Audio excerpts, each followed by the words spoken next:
Hej med jer. Så er vi her igen. Ikke helt samme setup, som vi plejer. Nu er det Mogens, der står bag kameraet. Men det er fint. Der er noget, vi godt lige vil vise jer. Vi har lige fået en lille kasse ind ad døren.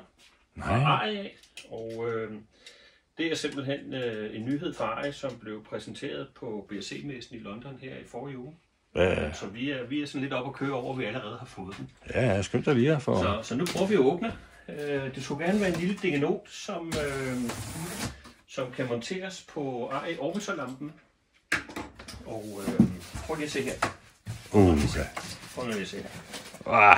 Det er simpelthen en beam, som når den er monteret på lampen, giver der en spredning på kun 4 grader på lyskejlen.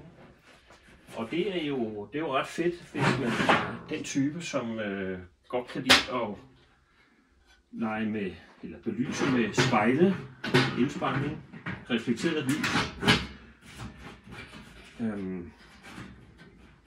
Og den passer simpelthen på Orbiter-lampen, den? Den ser simpelthen sådan her ud. Wow.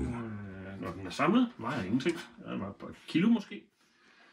Og jamen, den er lige at smække på lampen, hvis jeg kan ramme. Ja, som sagt, hvis jeg kan ramme de rigtige. Sådan.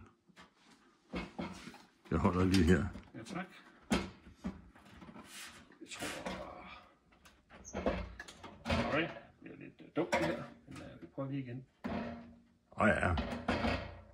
Begyndelse er svært. Sådan der. Så kom den på plads. Og der er lys i allerede, så Mogens, hvis du prøver. Ja. Er der noget med, at man skal opdatere til seneste software, er der noget? Ja, det skal man som regel, når der kommer nyt tilbehør til Orbiter-lampen. Så er det godt lige at gå ind på Ari's hjemmeside og hente den sidste nye firmware-opdatering. Det er super nemt. Det er en lille fil ned på en USB-stik, ind i lampen, og så klarer lampen selv resten. Jamen, bilen er monteret, og lampen er sat til 5600 kelvingrader, fuld smadret. Og så har vi simpelthen et resultat, der ser sådan her ud. Og det kunne jo godt forestille sig, at der stod et 50-50 eller 100-100 spejl nede i enden der, som godt lige vil have lys omkring hjørnet. Ja.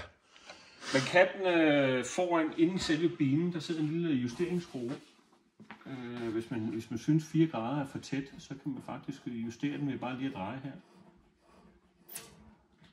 Kan man jo justere bilen lidt op, så den bliver en lille smule bredere.